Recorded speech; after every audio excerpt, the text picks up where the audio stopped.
आजकल कंप्यूटर के सामने बैठे बैठे 9 से 10 घंटे निकल जाते हैं। दिन के 14-15 घंटे में से 10 घंटे एक ही पोजीशन में और एक ही सीट पर बैठे हुए निकल रही है। खाना खाकर भी लोग बैठ जाते हैं और काम करने लगते हैं। कुछ जगहों पर तो लोग डेस्क पर ही खाना खा लेते हैं। लेकिन क्या आप जानते हैं कि ये आदत कितनी खतरनाक हो सकती है? खाना खाते ही बैठ जाना भले ही आपको छोटी सी आदत लगे, लेकिन ये शरीर के फंक्शन में बड़ी बाधा उत्पन्न कर सकती है। जी हाँ, खाने के तुरंत बाद बैठ जाना कोई आम बात नहीं है। ये पाचन तंत्र की ओर एक बड़ी अर्ली वार्निंग है। जब खाना ऊर्जा बनने के बजाय सड़ने लगे तो बॉडी अलार्म के संकेत देती है। आइए जानते हैं खाना खाते ही बैठ जाना शरीर के लिए कितना घातक है।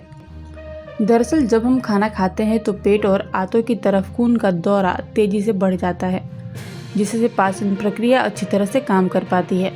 लेकिन अगर आप खाना खाते ही तुरंत बैठ जाते हैं तो ये प्रक्रिया धीमी हो जाती है।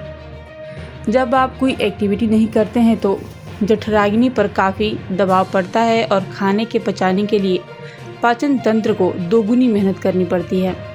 ऐसी स्थिति में खाना पचने की बजाय सड़ने लगता है, जिससे शरीर में टॉक्सिन्स बढ़ते हैं। खाना खाते ही अगर बैठ जाएं तो इससे कैलोरी बर्न नहीं होती और मेटाबॉलिज्म स्लो हो जाता है। इससे सारा फैट पेट के आसपास जमने लगता है। अगर आप खाते ही बैठ जाते हैं तो पेट का एसिड वापस खाने की नली में आने लगता है। इससे खट्टी डकारें और सीने में जलन बढ़ जाती है। ये आदत खाना पचाने में मुश्किल पैदा करती है। खाते ही बैठ जाने से आंतों का काम धीमा होने लगता है, जिससे पेट में खाना देर से पचता है और गैस कब्ज को बढ़ाता है।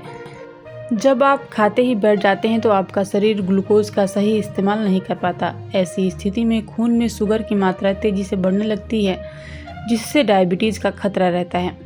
पाचन और पेट की प्रक्रिया पूरे शरीर को प्रभावित करती है। इस आदत से दिल को भी नुकसान होता है। खराब पाचन से कोलेस्ट्रॉल और ट्राइग्लिसराइड्स बढ़ सकता है, जिससे दिल पर भी दबाव पड़ता है।